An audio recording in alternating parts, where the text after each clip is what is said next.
A remarkable 4,900-year-old Copper Age fortress featuring a pentagon shape, 3 concentric walls, 25 bastions, and 3 ditches has been uncovered by researchers from Terra SL during the construction of a photovoltaic park on the Marqués de la Encomienda estate near Almendralejo in western Spain's Extremadura region. Spanning 13,000 square meters, the Copper Age fortress, featuring robust stone and adobe walls, was designed with a single entrance just 70 centimeters wide to make it virtually impregnable.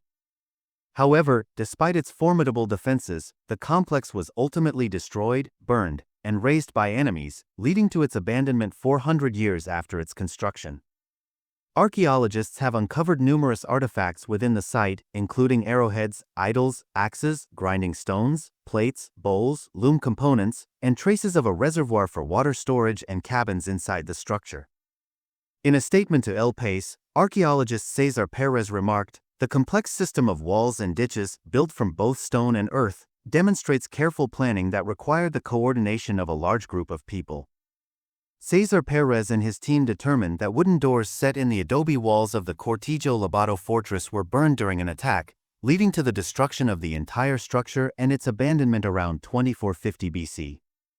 Archaeologists also found evidence of a fire that consumed the wooden doors, despite adobe being non-flammable and the doors not being near any other combustible materials, suggesting the fires may have been deliberately set during a violent assault.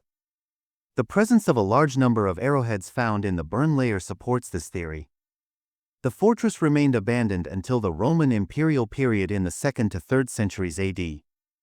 The Chalcolithic fortress, strategically situated on a hilltop 1,030 feet above sea level, is notable for its complete 360-degree views of the surrounding landscape. Initially constructed with a pentagonal adobe wall measuring 4 to 5 feet in thickness, the fortress featured 5 bastions and a small entrance gate, which archaeologists have likened to the shape of crab claws. Subsequently, 2 additional concentric walls were added to enhance the original enclosure, further fortified by 3 defensive ditches and a total of 25 strategically placed bastions, optimizing firing angles and providing protected positions for defenders. The single entrance, measuring just 27.6 inches wide, creates a significant bottleneck for any potential attackers.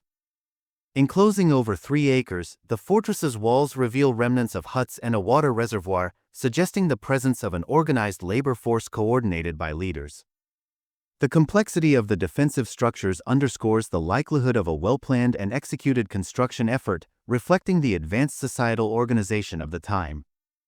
In the area of the old Cortijo Lobato, after which the archaeological site is named, researchers identified Chalcolithic-era materials concentrated in an olive grove. The site, named after the Cortijo Lobato, was ultimately abandoned around 2450 BC, as determined by carbon-14 dating of animal remains found among the ashes of the fire. The next trace of human presence does not appear until the late Roman Empire, 2nd to 3rd centuries AD, following a silence of 2,700 years. In this later period, archaeologists uncovered an unusual grave near the second defensive ditch. The burial was a solitary, shallow one, containing the remains of a man who was between 25 and 35 years old. He was laid face down with a pugio, which is a type of dagger, on his back. This suggests that he might have had a military role since the pugio was the standard dagger used by Roman legionaries. It looks like the burial was done in a hurry because the pit was barely deep enough to fit the body. The skeleton was almost complete, except for the feet, which seemed to have been cut off. Interestingly, the dagger was found in amazing condition, fully intact and still in its sheath. The Roman pugio, which dates back to the late 1st century BC, was inspired by earlier daggers used in pre-Roman Hispania, with similar weapons wielded by the Celtiberians since the late 4th century BC. The Otrogones, Vettones, Vaxios, and Barons preferred a curved-edged dagger from the late 3rd century BC. Roman legionaries first encountered these weapons during intense battles against these groups in the 2nd century BC, where they became prized war trophies. Over time, the pugio was modified and adopted as standard equipment for legionaries throughout the empire. Initially, archaeologists debated whether the skeletal remains belonged to a soldier or a civilian who had acquired the dagger. However, the deliberate placement of the pugio in the burial suggests he was a soldier given a dishonorable burial, a rare practice for the time, hinting at an untold story. If confirmed as a soldier, he would have belonged to Legio VII Gemina, the only Roman legion stationed in Hispania at that time, primarily responsible for escort duties and provincial security.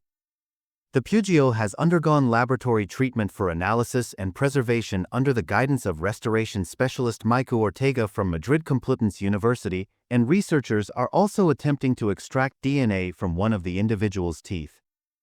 The cause of death, the unusual face-down burial with severed feet, and the placement of the Pugio on his back remain a mystery, as described by the archaeologists.